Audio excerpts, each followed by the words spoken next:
Здравейте, скъпи приятели! Ето, че дойде часът за нашата нова среща.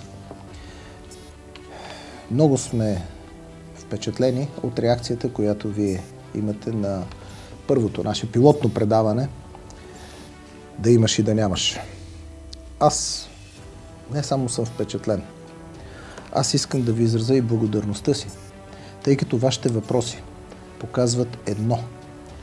Необходимостта, която обществото усеща от това да бъдат разкрити проблемите, които ни вълнуват, но чието формулиране по една или друга причина не е факт. Ние сме твърдо решени да не крием нищо от вас. Ние сме твърдо решени, доколкото способностите ни позволяват, да ви помогнем.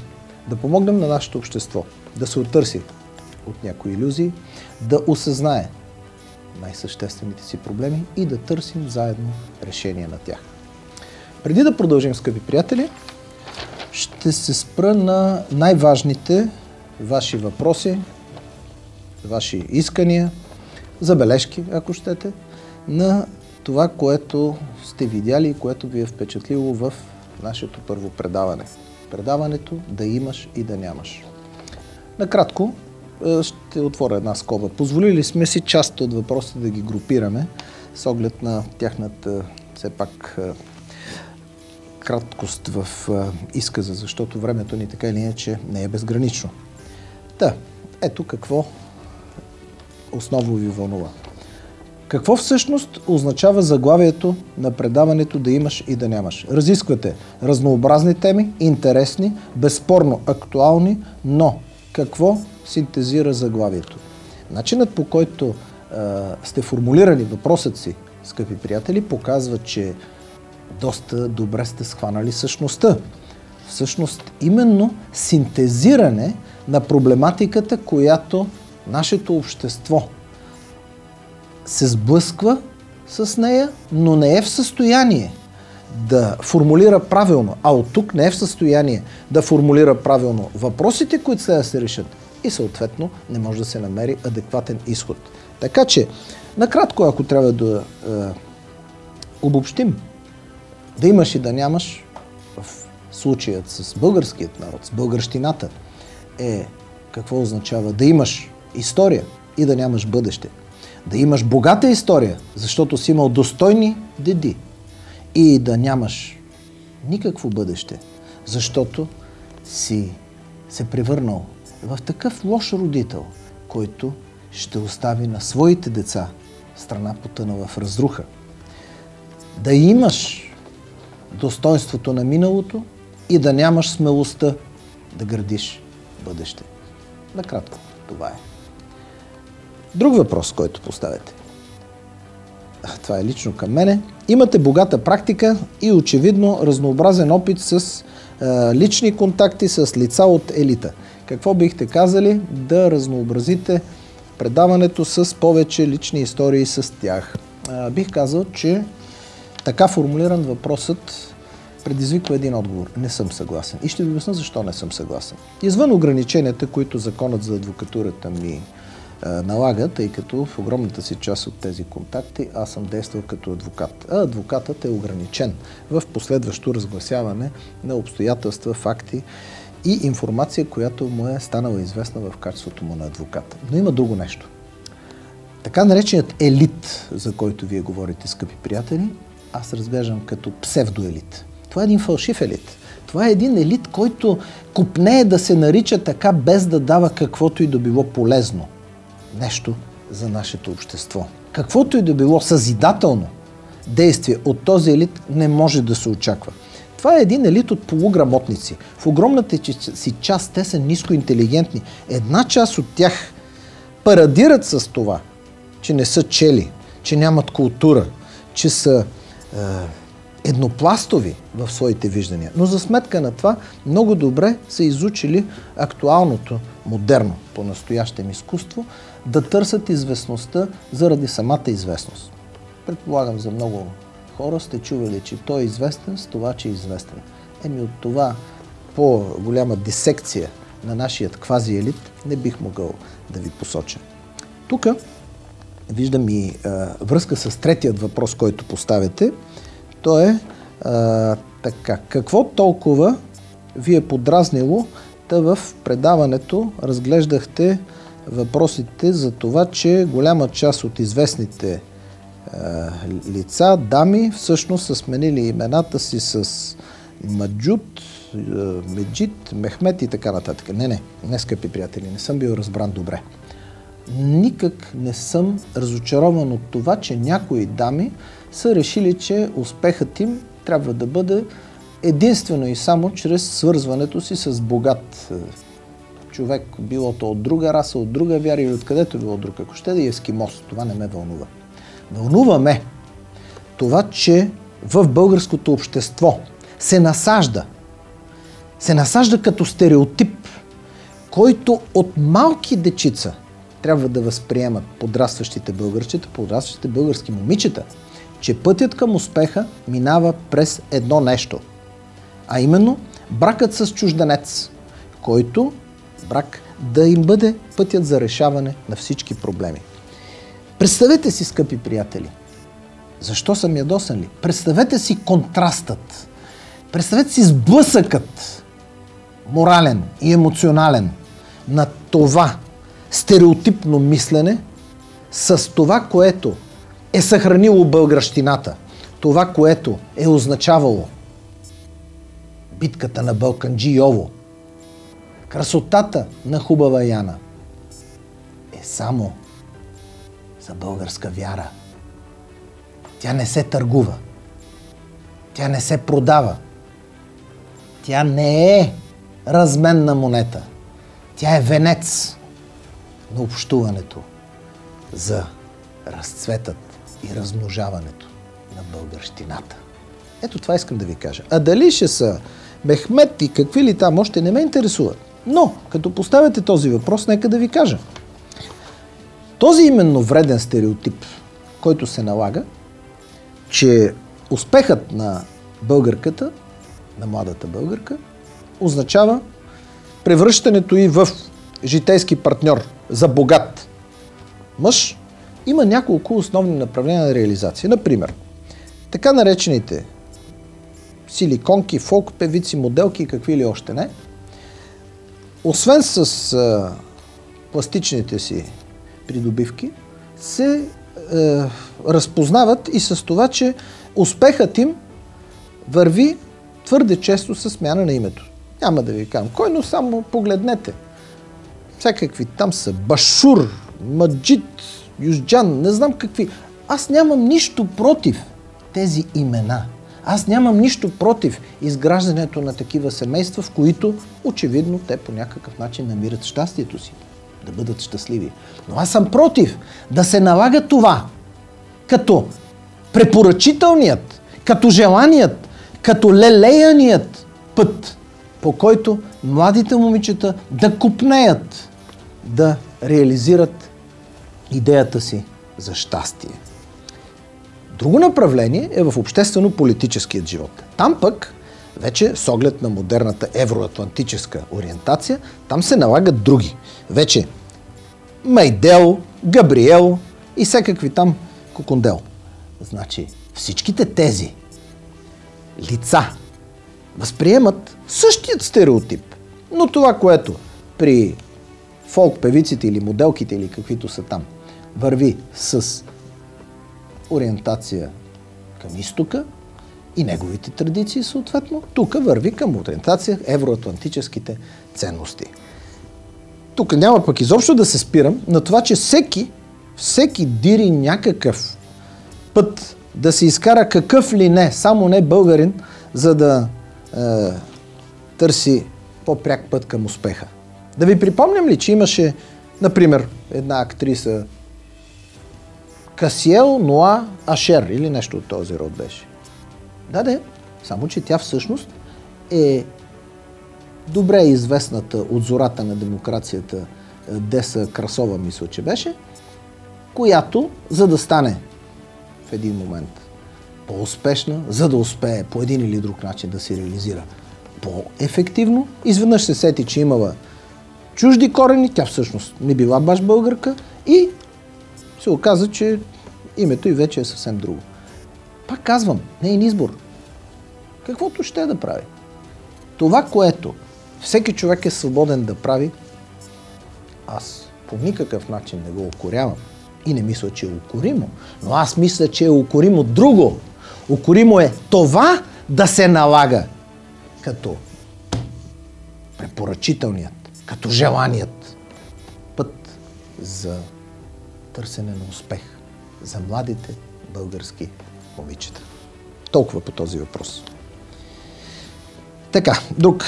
Засягате един изключително тежък проблем, но считаме, че го разгледате едностранчиво. Въпросът за гробните места, регулацията и така нататък. Защо считате, че не е регулиран, след като има наредби? Веднага ви казвам. Този въпрос наистина е изключително щекотлив. Както казах и в предишното ни предаване, ако нещо се увеличава наистина в страхотни темпове в България, това е темповете, с които българският народ боледува и съответно темповете, с които мре. Точно така, както намаляват темповете на раждаемост, обратно пропорционално нарастват темповете на смъртност. И не случайно ви казах, българският народ е в положение, в което живее нещастно, страдайки, умира в бъркотия и го погребват в неяснота. Ами не случайно е така. Наредби има. Тези наредби всъщност се опитват да търсят решение именно на тази празнота в закона, която не регулира правният статут, правната същност на гробното място, не регулира разпореждането с гробното място, не регулира правата по ползването и бъдещата експлоатация на това гробно място, извинете. Именно това казах и това ще развия в следващите ни предавания, защото да вземем наблизо регулацията в съседите ни. Една Гърция, например, има много подробна регулация. В Гърция има традиции в това отношение от няколко хиляди години. В Гърция има третиране и на въпросът за древни гробове, и за съвременните гробове, гробни места, и за организацията на гробните паркове, и за всичко, което касае погребението и това, което се случва с гробното място, след като там е погребан човек. У нас това нещо го няма. У нас има хаос, безумни взаимно изключващи се разпоредби и, както ви казах, ползване за вечни времена. Какво е това ползване за вечни времена? Отиваш, слагаш там едни данни и в един хвърчащ регистър вкарват някакъв труп, който за вечни времена ще прави това. След 5-6 години се оказа, че за вечни времена там е погребан и още така кой ли не.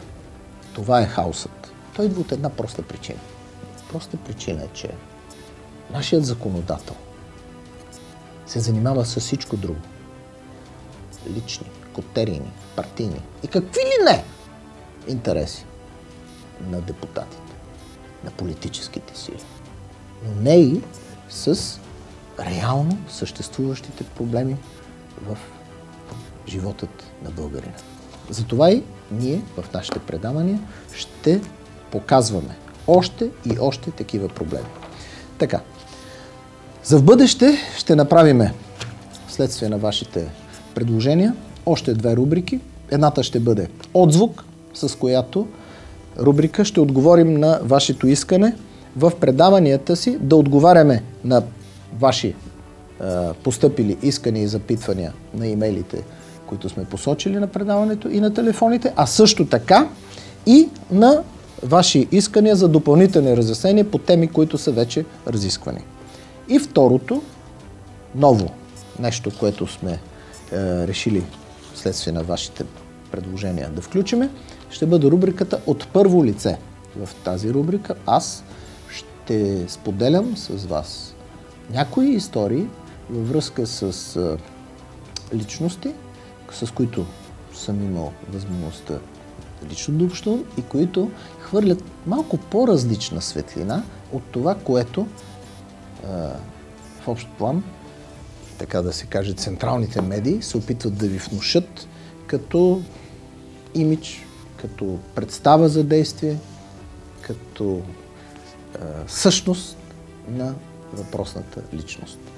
Сблъсъкът между това, какво аз съм видял, общувайки с него, и това, което се опитват да ви наложат, ще се опитаме да ви го разясним с правдиви истории от миналото. Тази рубрика, мислим да се назове от първо лице. Всичко това в следващите ни предавания. И така, скъпи приятели, да се върнем към днешното предаване. В днешното предаване накратко ще доразвием темите, които започнахме в миналото. Знаете нашите рубрики, виждате ги изписани.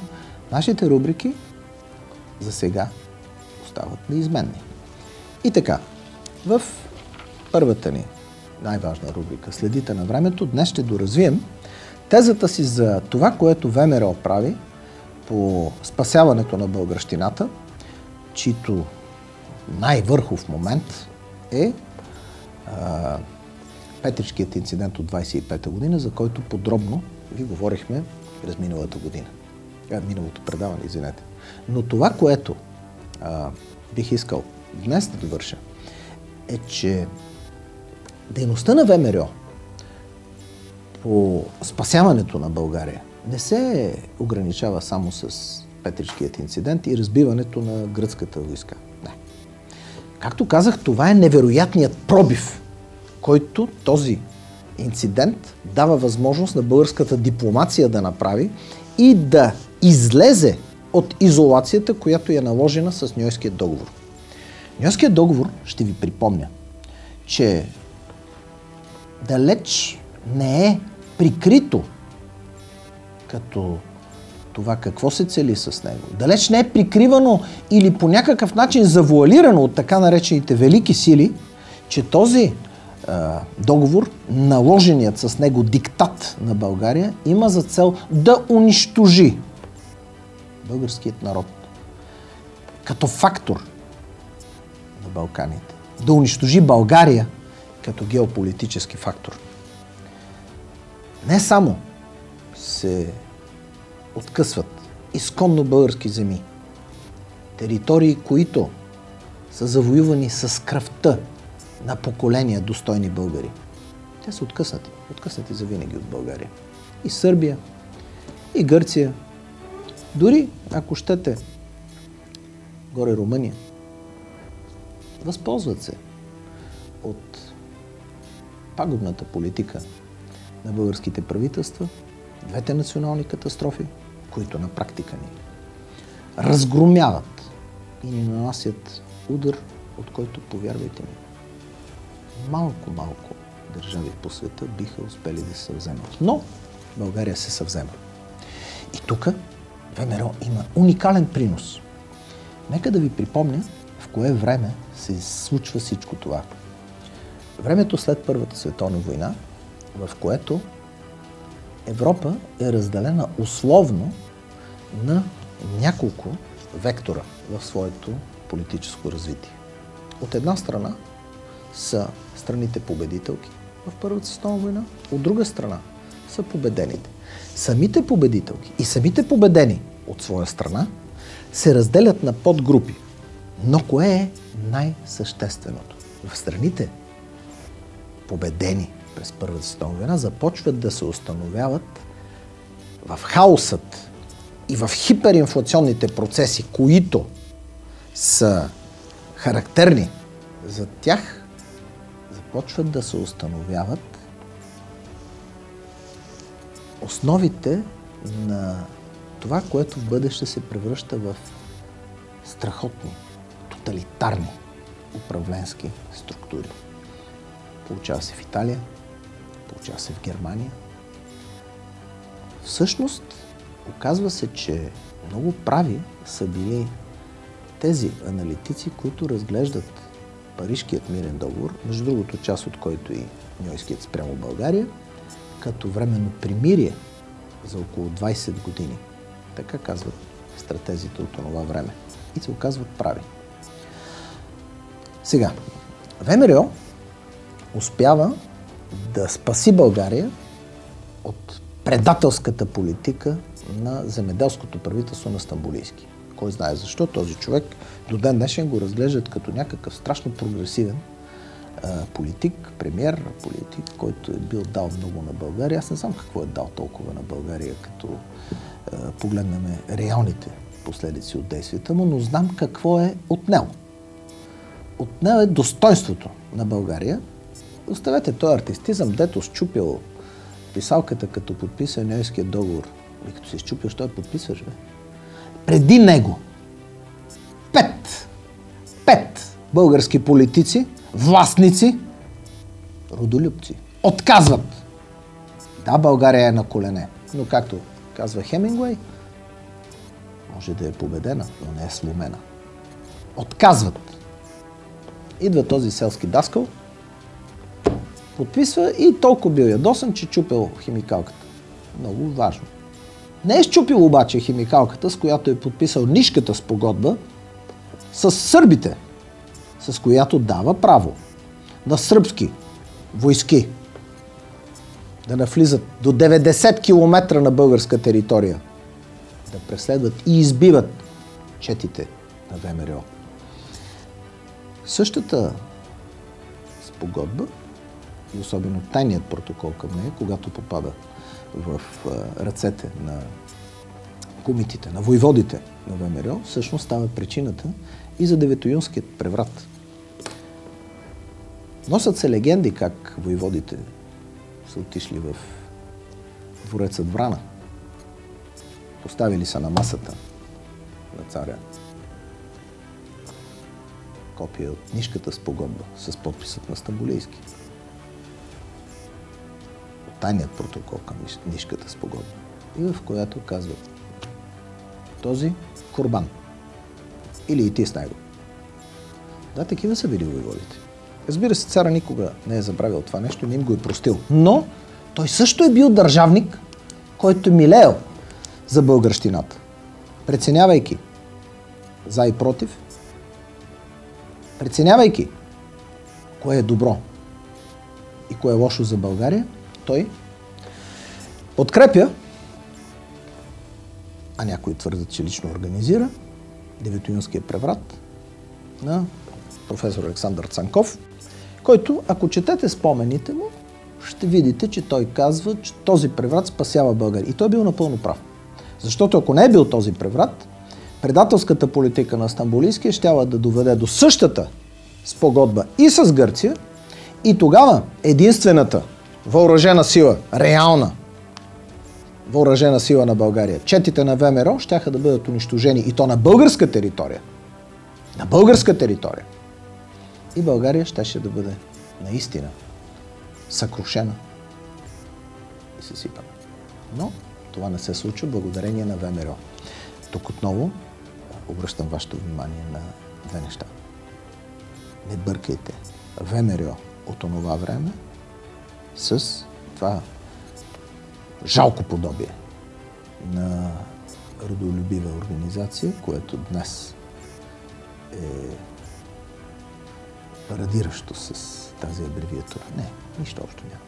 Нищо общо няма. И аз винаги съм казвал, че анализирайки историята, за мен е най-красноречивото доказателство, че онова ВМРО е мъртво, е обстоятелството, че тези, които сега се пъчат, че са ВМРО и си натъпкаха шкембаците, търбусите и всякаква друга, как да кажа,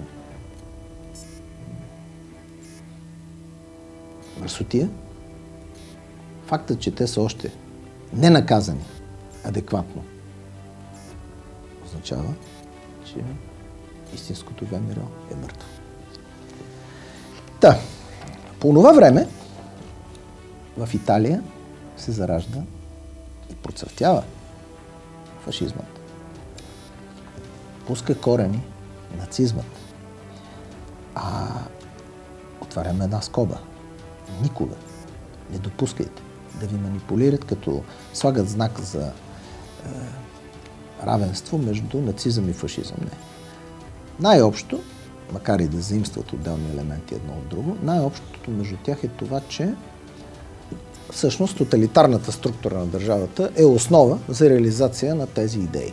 Да, но това беше преексплоатирано от левите идеолози, особено по времето на така наречения реален социализъм, но това пък им изигра лоша шега, защото от тук се наложиха и сравненията, че ако единствено общото е тоталитарната държава, за да се направи извод за равенство между фашизъм и нацизъм, и то тогава за всички идеологии, за които е характерна тоталитарната държава, като инструмент за тяхното реализиране, значи може да се постави знак за равенство. И от тук елементарният извод, който достигна, че така наречената комунистическа държава също е от типът на тоталитарните и следователно между комунизъм, нацизъм и фашизъм разликата е никаква. Това е много грешен извод, но, както се казва, заслужиха си го с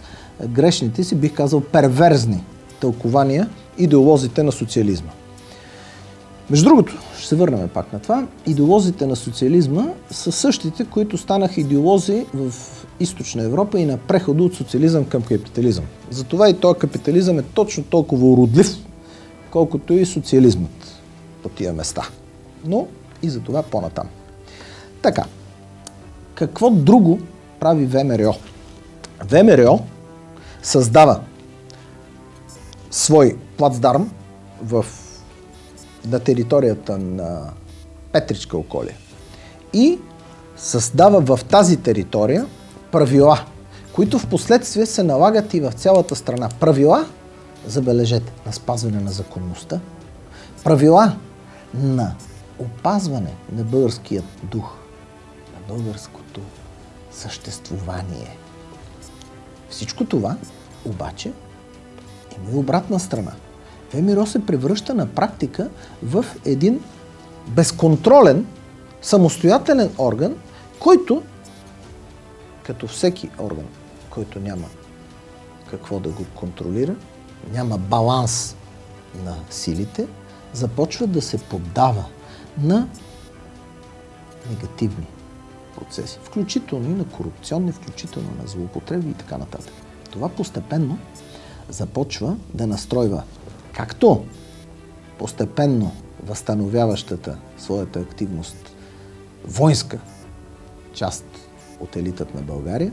Тук не говоря само за офицерите и генералите, тук говоря за всички тези, които са преминали през българската армия. Това е била една невероятна школа. Невероятна. Но и тези, които са разглеждали армията като единственият законен гарант за българската държавност. През 25-та година, освен всичко друго, ВМРО става безспорният, безалтернативният лидер в поддържането на реда. Не само в така наречения македонски край, не, в цяла България. Затова, между другото, отваряме една скоба, затова и имотите на ВМРО, тия, които се там прехвърлят си ги в фондации, в какво ли не тия сегашните. То е фондацията на ония, на тези, на онези. Страшна работа. Значи там става някакъв тотален хаос, но, както казват американците, проследете парите и ще разберете кой се възползва, защо се възползва и как. И ще разберете колко прав бях в изводът, който ви казах преди малко. Та, връщаме се в това, че на местна почва все повече започват да се създават местни квазифеодални структури, които ВМРО по един или друг начин способства да утвърдат своята власт. Това се превръщат в паралелни на държавните структури. Както се сещате, конфликтът е неизбежен. А има ли конфликт? Има страни, подкрепящи едните или другите. Има ли такъв конфликт? Неизбежно държавата следва да вземе отношение. И държавата взема отношение. 1934 година, превратът на 19 майците, който Кимон Георгиев взема властта, първият указ, който издава, е за това, че правителството е свалено и военните взимат властта. Вторият указ е за забрана на ВМРО. Да, забрана на ВМРО. Забележете, България вече е възстановила немалка част от армията си и е възстановила точно поради това, че съседните на България страни, главно Сърбия и Гърция, бидейки в потрес от мощта на ВМРО, те способстват България да бъде със смекчени санкции в сравнение с тези наложени по Ньойския договор и да възстанови, макар и частично, своята армия. Въпреки това, армията е все още много слаба, но тук идва вече държавническото мислене на лидерите, истинските лидери, говоря на ВМРО. Истинските лидери по това време е Ванче Михайлов, който казва така: отдавам заповед със сълзи в очите си ВМРО да се разоръжи, да се предаде на българската армия. Защото нашето оръжие е да пази България, а не да стреля срещу българската армия. Всичко друго мога да си представя, но това, че ще стреляме срещу България, не мога да си представя.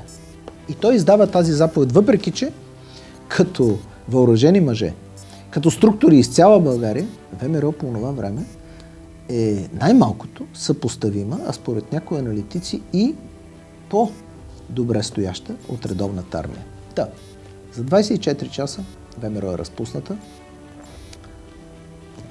оръжието е предадено и така приключва славната история, в която казах: има и бели, има и черни страници. Има и съзидателни, има и деструктивни. Но винаги, когато трябва да преценяваме в исторически план какъв е в крайна сметка ефектът от една или друга дейност, трябва да имаме един неизменен критерий. Кое е по-важно от това? Да се съхрани българщината. ВМРО прави много. ВМРО има незаменим принос в този най-труден период. Затова обръщам вашето внимание. Не гледайте на ВМРО само и единствено в исторически план като фактор за съхранението на българския дух в земите извън княжеството, респективно царството. Не. Гледайте на ВМРО и в светлината на този фактор, извършил толкова много за съхранение на българщината, чрез съхраняването на българската държавност в периода след Ньойският договор. И така, както вече казах, в Европа по това време се зараждат тоталитарните държави, и в Италия фашизмът, и в Германия нацизмът. В България безспорно исторически обременена по това време да бъде на страната на своите съюзници от Първата световна война, рамо до рамо с които са понесли огромните вреди. Но нека не забравяме, че България има своя специфика. И макар да възприема някои от структурите на тези държави, на тези държавни модели, макар и да възприемат някои от принципите, на които те се изграждат, България си остава царство, в което не се поставя на съмнение нищо традиционно, не се поставя на съмнение нищо, което е жизнено важно за оцеляването на българския дух. България продължава и в тези най-трудни години и десетилетия продължава да се набляга на образованието. Създават се, в онзи труден период се създават над 200 нови училища. 200 нови училища в този период. Отваряме една скоба. Само за управлението на ГЕРБ сегашните власт имеющи в една или друга коалиция, в една или друга форма, с глобка или както ще да ги наричат, има над 800 училища, съсипани и разрушени и ликвидирани, закрити, разбирайте, в България. Коментарът е излишен. По този въпрос съм до тук. Но искам да ви кажа и за още нещо много интересно, което не знам времето дали ще ни позволи, но ще видим до къде ще стигнем. ВМРО прави и още нещо. Предполагам, всички сте чували за дейността на фондация Рокфелер, която всъщност дава много сериозен принос за ликвидиране на маларията. Маларията, която последните й огнища са в България, в Петричко и в Южна Франция, блатата на Южна Франция. Има и едно огнище, което обаче рано са успели да го неутрализират, което е в южната част на Италия. Да, двете последни огнища са в Южна Франция и в България. Фондация Рокфелер прави много за това. И сега, за да разберете какво всъщност се случва, трябва да направим една екскурзия във времето. Америка по това време, след Първата световна война, въобще не е този геополитически, геостратегически фактор, който е днес. Америка все още търси своето място на голямата международна сцена. Тоест, Европа е твърде далече от Америка, за да може САЩ пряко да въздейства по решителен начин върху някои изключително важни процеси. Така, например, единственият глас от така наречените велики сили, ако можем САЩ по това време да я приравним към великите сили, е на президента Удро Уилсън, който категорично се възпротивява на ньойският диктат спрямо България. Възпротивява се и на откъсването на излаза към Бяло море от страна на Гърция, и на откъсването на западните покрайнини в полза на Югославското кралство. Всичко това Удро Уилсън заявява категорично, но нито е в позицията, нито има мощта да наложи. То стои само в протоколите като някакъв така екзотичен момент. Но обръщам още един път вашето внимание върху много важен факт. Америка дори не става член на Обществото на народите. Тази структура, която в международен план е била призвана да регламентира спазването на Версайската мирна система, която всъщност така е наречена системата на мира, наложена след Първата световна война. По това време обаче в Европа изключително активно започва да действа фондацията Рокфелер. Фондацията Рокфелер е създадена от фамилията Рокфелер, които по това време имат два основни икономически лоста за въздействие и реализация на своите интереси. Единия е Standard Oil, петролна мегакорпорация, и втората е Chase Bank. Тогава наистина фамилията Рокфелер прави един гениален ход, създавайки фондация Рокфелер, която фондация Рокфелер трябва да насочи в филантропски аспект огромен финансов ресурс там, където на отделните държави материалните възможности не достигат, а народите изпитват жестока нужда от решение на свои проблеми. Къде е това? Най-вече в областта на здравеопазването. Маларията и тропическата треска са две от основните направления. Болницата в Петрич, която неотдавна беше разрушена, всъщност е построена с парите на фондация Рокфелер, и блатата в Петричкото поле, където всъщност е бил развъдникът на тези насекоми, които са пренасяли маларията, а и тропическата треска в най-малка степен, са били унищожени. И до тук нещата са прекрасни. Действието се развива в периода 22 края, 24 година. Да, но оказва се, че фондацията Рокфелер всъщност е набъркана и в редица други дейности, които далеч не са толкова лицеприятни. По това време още не е формулирана като собствено наименование, но започва да се полагат основите на една изключително страшна квази наука. Тя се нарича евгеника. Накратко. Това са опити, експерименти, които се създават върху най-различни обществени групи, върху физически лица, върху хора. Се правят експерименти с това, целещи да елиминират една или друга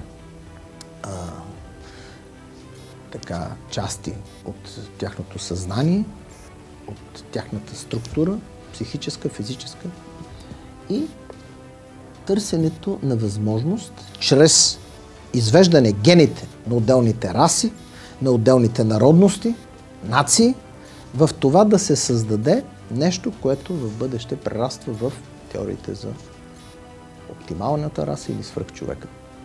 Познато, нали? Това неизбежно намира своето продължение и в нацистските теории. Не само, но и в нацистските теории. Днес евгениката е категорично отречена. Това не е наука, това е квази наука. Днес фондацията Рокфелер призна, преди няколко години, сегашният изпълнителен директор с огромно неудобство, с срам, той призна в едно от следващите предавания, ще ви цитирам дословно, призна, че фондацията Рокфелер има от какво да се срамува в своите минали финансирания, включително и на направление като евгениката.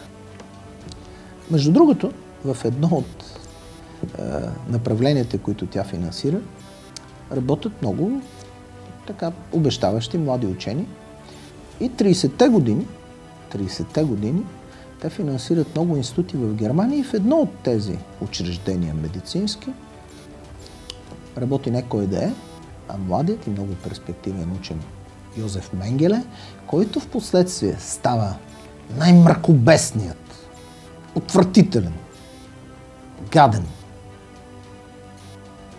човек, който върши злодеяние с мозъците на други човеци.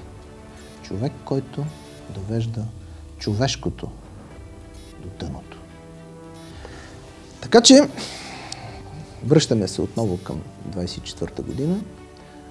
В Петричко се понасят слухове, че в тази болница, която се направила от финансирането на фондация Рокфелер, започват да се подготвят и експерименти. На лице са всички предпоставки. Огромни бежански маси. Хаос в документацията. Изчезват 10, 2, 30 човека. Никой не знае тук ли са, там ли са, живи ли са, умрели са. Никой не казва дали фондацията Рокфелер го е правила или не. Но се понася такъв слух. Слуховете, знаете, имат това свойство, независимо кой откъде ги е пуснал, много бързо да се разпространяват. Войводи на ВМРО идват и влизат в новопостроената болница и като виждат страхотните зидове, страхотните подземия, казват, тази работа ще да е само за болница. И застават там и казват, каквото и да се прави, ще се прави през нас. И повярвайте ми, по това време фондацията Рокфелер много бързо загубва интерес и всичко остава само до елиминиране на маларията, която, между другото, наистина в следващите 15 години е тотално унищожена по нашите земи. Така че ВМРО има и в тази насока изключително важно направление. В едно от следващите предавания подробно ще ви запознаем с дейността на фондацията Рокфелер тук и с това, защо всъщност техният ръководител, който посещава Петрич тогава, не е самият Рокфелер, не. Петрич е посетен от изпълнителния директор на фондацията Рокфелер, който е не друг, а главният бактериолог, създателят на ваксината срещу ТИФ, бригаден генерал Ръсъл, главен бактериолог на американската армия. Толкова до тук любопитното ще ви бъде разказано в едно от следващите ни предавания. И така, отиваме до следващата ни рубрика. Колко стана часа да видим, дали имаме достатъчно време. Да, ще имаме. Да продължиме. Така, за кого бие камбаната? За кого бие камбаната, скъпи приятели? Вие трябва да решите за кого бие камбаната. Скоро идват избори. Независимо дали ще бъдат само общински или ще бъдат, както казват, 2 в 1, общински съчетани с парламентарни такива. Всякато гледаме, говорят и за импичмент. Никой не знае, може да станат и 3 в 1. Никой не знае какво ще се случи, но каквито и избори да бъдат, те ще бъдат изключително важни. Изключително важни. Защо? Защото вече сме достигнали до критичният момент, отвъд който всяко продължаващо бездействие по отношение на възстановяването на българщината вече отива в зоната, от която връщане няма. Ако досега отделните корупционни, отделните мръсотии, които се правят във властта, всякакви кражби, измами, какви ли недалавери, се разглеждаха с възмущение, но можеше да си позволим да продължим напред с идеята, че някога това ще се преодолее, вече няма на къде. Вече трябва да решите.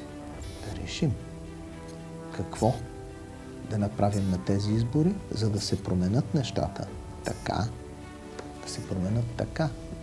че местната власт, републиканската власт,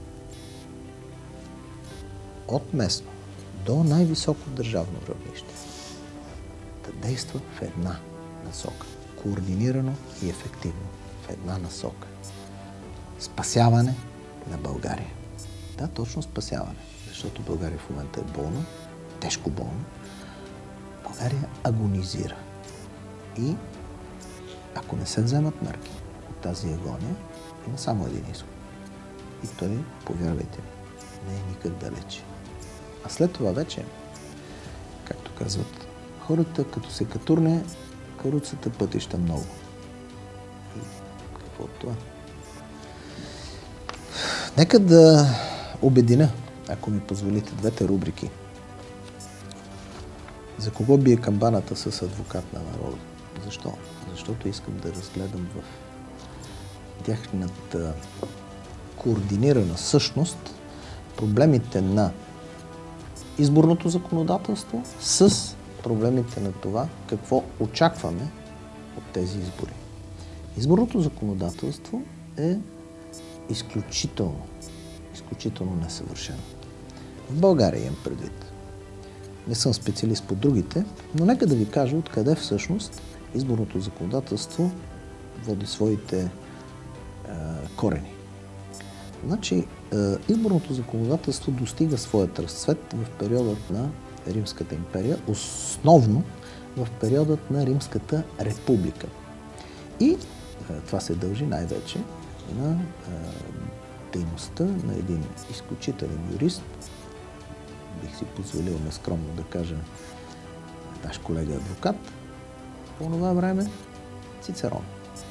Цицерон е авторът не само на изборното законодателство. Той е автор и на едно ръководство за избори, което той нарича и го издава, нарича се Commentarium Petitionis. Накратко, това е ръководство за избори. В него той изгражда системата от правила за така наречената почтена изборна борба. Така, да, но в един момент самият Цицерон, както казахме, освен политик, той е бил и адвокат. Самият Цицерон е бил ангажиран като адвокат в обвинение спрямо един от сенаторите, че е купувал гласове. Както вече ви казах, Цицерон като автор на законодателството е бил считан за най-добрият специалист в тази насока И той наистина е бил такъв. Но вече като адвокат, защитавайки този свой клиент, той изгражда такава съвършенна защита, че пледирайки пред сенаторите, той разглежда в такава светлина дейността по пазарът на гласове, както той го нарича за този сенатор, че той не му става дилема. Казва, макар и не с преки думи, ако той бъде осъден, всеки един от вас може да бъде следващият. И познайте какво се случва. Единодушно този човек, безспорно купувал гласове, е оправдан. Защо ви разказвам това ли? Ами последната причина. Защото изборното законодателство е направено от властимащи, които са дошли на власт с тези механизми. И то не е направено за да забрани лошите практики. Не. То е направено така, че лошите практики да са достъпни само на тези, които вече са успели да се възползват от тях. Това е много важно. Знаете всички, че след дълги дебати, дискусии, беше въздигнато в престъпление така нареченото купуване на гласове. И знаете сега, след всяка, по време на кампаниите, след всяко едно изказване, след всяка една рекламна или каквато и била друга реплика, излиза един надпис и някакъв диктор с изключително неприятна дикция обяснява. Купуването, продаването на гласове е престъпление. Така. Фраза, която е толкова лишена от съдържание, че просто не мога да ви опиша с думи просто. Защо? Ами защото купуването и продаването в чистия вид е само една от многобройните проявни форми. Както казах, в Древния Рим за пръв път е въведено понятието пазар на гласове. Или в зависимост от превода, изборен пазар. И казват, да, изборите трябва да се печелят, но не с пазар, а трябва да се печелят с идеи, трябва да се печелят с това, което е полезно за обществото. А нека да видим кое е полезно за нашето общество. Така, значи, купуването и продаването на гласове е престъпление. Но изборната измама не е престъпление. Защо не е престъпление? Окей, ние сме съгласни, че да купуваш и да продаваш гласове всъщност е извращение на нормалната изборна практика. Да, ти всъщност не показваш идейно превъзходство, не показваш концептуални разбирания, които са полезни. Ти показваш, че имаш едни пари, незнайно откъде, незнайно как спечелени, с които можеш в нарушение на закона да си осигуриш определен брой гласове. Има обществени групи, които са готови и се знаят, имат и отговорници и какво ли още не, как се прави това. Не. Не това е важното. Важното е друго, скъпи приятели. Че измамата, която прави другият, който не е нужно да купува гласове, той вече си осигурил влиянието на други структури. Той ви обещава какво ли не. Той ви казва какви ли не неща ще направи, как ли не ще ви подобри живота. След което взима вашият глас и се гаври с вас. Нека да погледнем какво казва законът.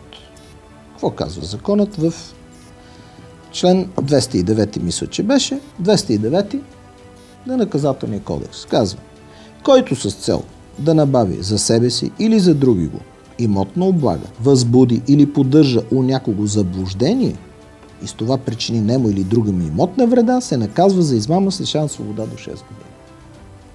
Нещо повече. Има и алинея 2. Който със същата цел използва заблуждението, неопитността или неосведомеността на някого и с това му причини нему или друга му имотна вреда, се наказва с лишаване. Значи измамата в чистият си вид е престъпление. А изборната измама? Не. Виждате ли как са обърнати нещата между купуването и продаването? Една законна сделка. Купуване и продаване е законна сделка. Покупко-продажбата. Нещо повече, тя е основа на пазарната икономика. Но тя, когато се касае за избори, е въздигната в престъпление. Да, похвално, добре. Измамата от своя страна е силно укоримо, обществено опасно явление и като деяние то е въздигнато в престъпление в нормалния човешки живот. Но когато се касае за измама, касаеща избори, то не е престъпление. Защо така? Ами защото това е основата на истинското манипулиране на изборния процес. А това е най-общественото опасно явление. Това е, което всъщност изопачава вашият глас.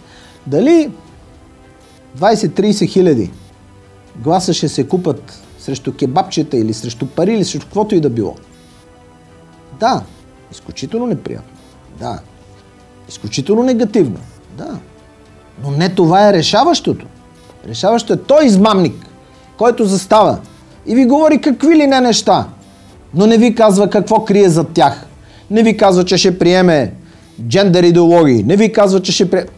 Айде да не ни забранат и нас. Няма да казвам натам какво не ви казва. Вие всички знаете. Дето се вика, скоро ще стигнем в положението на оня, дето при социализма хвърлял позиви и го арестуват и викат, защо хвърляш бели листа, бе? Той ми, какво да пише? Всичко е ясно. Какво да пише? Така и тук. Затова, скъпи приятели, в следващите ни предавания ние ще ви разкажем как трябва да се промени изборното законодателство, за да се елиминира най-важният обществено опасен елемент, а именно манипулацията на изборите. В тази връзка ще ви припомня какво казва един от известните с лоша слава, макар манипулатори обществени в човешката история. Това е пропагандистът на Хитлерова Германия, Йозеф Гьобелс, който казва така: манипулацията се гради на един много простичък, но неизменен принцип. Истината. Само истината. Но никога цялата истина. А ние сме тук, скъпи приятели, за да ви кажем това, което не ви казват другите. Тоест, тази част от истината, която ще направи манипулацията им невъзможна. Толкова от нас за днес. До нови срещи. До скоро. И се надявам да си починете добре през лятото. Планирали сме да направим една пауза. И септември сме подготвили за вас залпово изключително интересни, изключително актуални и изключително напрегнати предавания, в които мисля, че ще намерите това, което ви вълнува. Ще намерите формулировката на въпросите, които трябва да си зададете и чието отговори да намерим заедно с вас. Благодаря ви!